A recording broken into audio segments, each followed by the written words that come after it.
Today we will leave Madrid behind for the day and head northwest to the town of Segovia. It is in the autonomous region of Spain known as Castilla y León. As you can see by the blue line, our ride takes us northwest of Madrid on a ride to Segovia lasting about 1 hour and 10 minutes. Segovia is the capital of the province of Segovia, situated on the northern slope of the Sierra de Guadarrama. It is 88 kilometers northwest of Madrid, with a population of about 51,700. It was founded around 700 BC by Celts. It was conquered by Romans around 80 BC, becoming an important military town. Isabella was proclaimed Queen of Castile here in 1474. In 1808, Segovia was sacked by French troops during the War of Independence. We will drive to our parking area here and leave the car behind until we're ready to return to Madrid. After parking and just before going under the aqueduct, we will see the statue of the she-wolf of Rome, La Loba Capitolina, a gift from Rome to Segovia in 1974. It was to celebrate at least 2,000 years of the existence of the Roman aqueduct here. The children are Romulus and Remus. Our very first stop is just steps away, walking under the arches of the Roman aqueduct to this square, the Plaza de Azoguejo. And this is the Roman aqueduct, built from the end of the 1st century AD to the beginning of the 2nd century AD. About 25,000 granite blocks held together without any mortar, nearly 1/2 mile long and as much as 150 feet high. It has 167 arches. It provided water to Segovia until the mid-19th century. The best view is here at Plaza de Azoguejo. Here the aqueduct is at its tallest. Compare the buildings to the aqueduct. Impressive, isn't it? In the 16th century, a statue of Hercules in a niche over the tallest arch was replaced by the Virgin. We won't see it at night, but what a great picture. After pictures, we head down this way. We continue along Cervantes Street, Calle de Cervantes, to here. This is Cervantes Street, heading away from the aqueduct.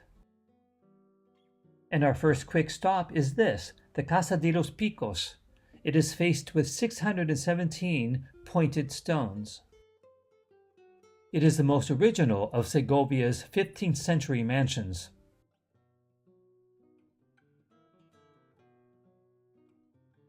We then continue along Calle Juan Bravo to here.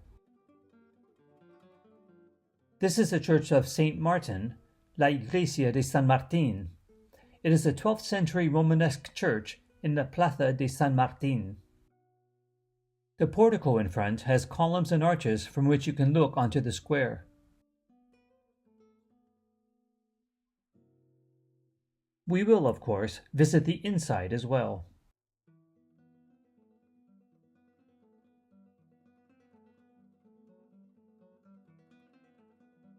This statue near the church is of Juan Bravo.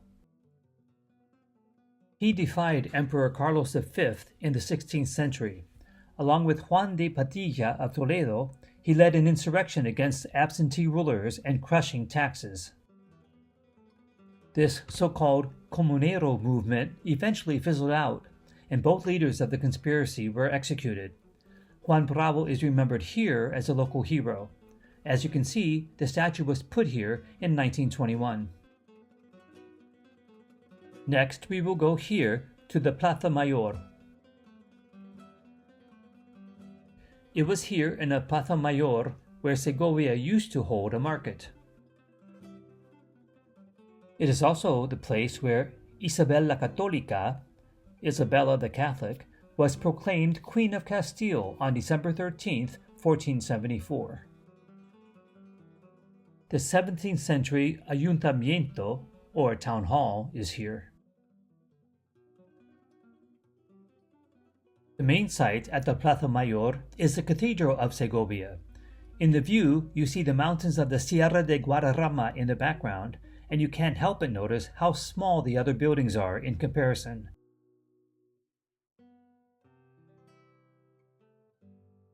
The cathedral was built from 1525 to 1577. It is dedicated to the Virgin Mary. It is the last of the great Spanish Gothic cathedrals. We won't see it at night, but this is what it looks like lit up. We will go inside, of course.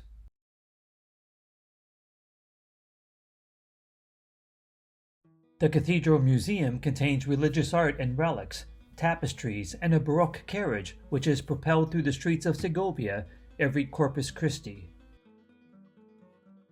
We will walk around the town some more later, but now it's time to visit the last main attraction, the Alcázar, the Castle of Segovia. This is the view we get as we approach the castle, but I'll make sure to drive around Segovia on the way back to Madrid to get these better views. The Alcázar dominates a ridge overlooking the confluence of two rivers, the Clamores and the Yerisma River. It started as a single stone fortress in the 12th century. It grew bigger and more luxurious. It was one of the favored residences of the kings of Castile. The single largest contributor to the continuing construction of the Alcázar is King Juan II, who built the new tower. In 1474, the Alcázar played a major role in the rise of Queen Isabella I. On December 12th, news of the death of King Enrique IV in Madrid reached Segovia, and Isabella immediately took refuge within the walls of the Alcázar. She was enthroned the next day as Queen of Castile and Leon. In 1570, Felipe II married his fourth bride here, Anne of Austria. The Tower of King Juan II here was made a prison for political prisoners in the 16th century. This is the view looking down from the tower on one side. Here's a painting inside of the coronation of Isabella in Segovia. There are many decorative rooms inside. There was a disastrous fire in 1862 that was followed by restorations. This is the throne room. The castle has an armory room as well. After touring the Alcázar, it's time to grab something to eat in Segovia. After eating and walking around Segovia some more, we will drive around Segovia to get the other exterior views of the castle, and then drive back to Madrid. Dinner tonight will be in Madrid, and so ends another day in Spain.